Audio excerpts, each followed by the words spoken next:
Lust isn't just a feeling. It's not just an impulse or a late-night temptation. Lust is a silent enemy that hides in plain sight. It wears the mask of excitement, of pleasure, even of connection. But its purpose is singular: to hijack your focus, weaken your discipline, and steal your inner peace. You've probably been there before. You said you'd stop tomorrow. You deleted the app. You avoided the triggers. Maybe you even meditated or prayed.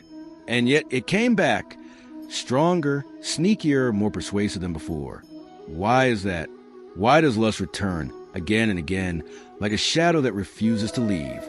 Because lust is not just a biological urge. It's not just about dopamine. It's a spiritual battle, a war of identity, purpose, and power.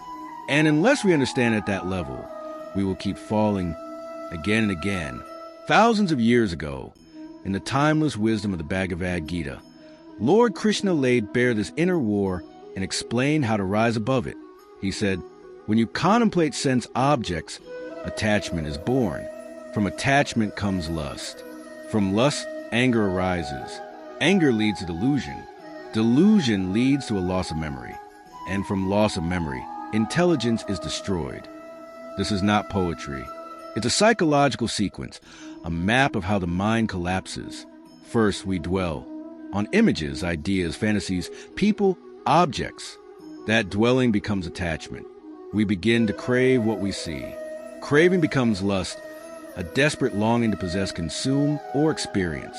When lust is blocked or unfulfilled, it mutates into anger, frustration, anxiety. That anger clouds a mind, leading to confusion and impulsive decisions. Eventually, our memory of who we are, our values, our purpose, our higher nature is lost. And with that, our intelligence, our ability to discern right from wrong, is destroyed. That is the real danger. Lust isn't just about what you do. It's about what you become while chasing it. Every time you scroll endlessly, fantasize, or indulge compulsively, it may seem harmless, but it's not. You're not just wasting minutes. You're sacrificing clarity. You're weakening your will. You're dulling your purpose. Krishna also says, lust and anger, born from the mode of passion, are the great devourers, enemies of the wise. These aren't minor distractions. These are inner saboteurs that erode even the most disciplined minds. They devour energy. They shatter focus. They distract the soul from its true path. But here's the truth. You are not your urges. You are not your cravings. You are the one who watches those cravings. You are the one with the power to choose differently. Krishna reveals the inner hierarchy of power. The senses are powerful, but more powerful than the senses is the mind. More powerful than the mind is intelligence, and greater than intelligence is the soul. This is the path to freedom. Yes, the senses are strong. They pull us with desire, attraction, stimulation. But the mind has the power to control what the senses follow. And intelligence, true understanding, can direct the mind with wisdom and clarity.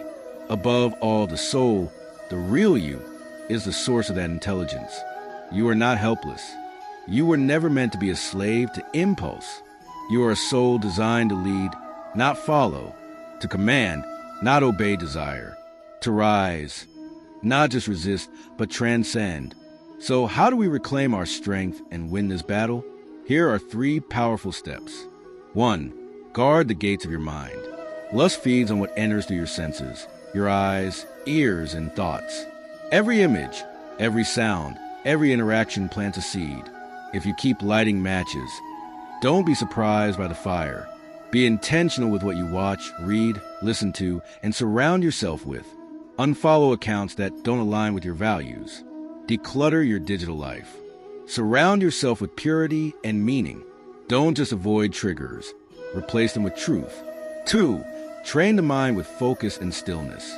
The mind is like a wild horse. If you don't train it, it will throw you off. Meditation is not weakness. Breath work is not optional. Silence is not luxury. These are weapons of self-mastery.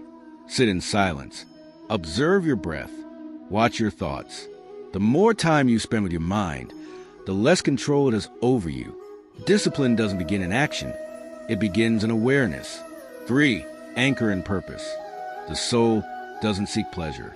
It seeks purpose. When you're deeply connected to why you're here, lust loses its grip. Purpose creates clarity. Clarity breeds discipline. Ask yourself, what do I want to build in this life? What legacy do I want to leave? Who am I becoming? Every time you choose purpose over pleasure, you strengthen the soul's grip on the mind. And every time you drift into lust, you weaken it. Let this be your reminder. You don't defeat lust with willpower alone. You rise above it with awareness, discipline, and a higher vision of who you are. You are not broken. You are not weak. You are a soul, meant to lead your senses, not be led by them. So ask yourself, will you keep feeding the fire that burns your peace, your clarity, your greatness? Or will you rise? Will you take back your mind? Will you walk the ancient path revealed by Krishna, the path of strength, of wisdom, and of transcendence? The choice is always yours. Every moment, you are either moving toward your purpose or away from it. You're either feeding your cravings or feeding your soul. Choose wisely, because your destiny depends on it. If this message stirred something inside you, don't let it fade. Reflect on it. Live it. Share it with someone who's fighting the same silent war. And never forget, the battle may be hard, but the soul is stronger. Stay grounded, stay focused, and keep walking the path of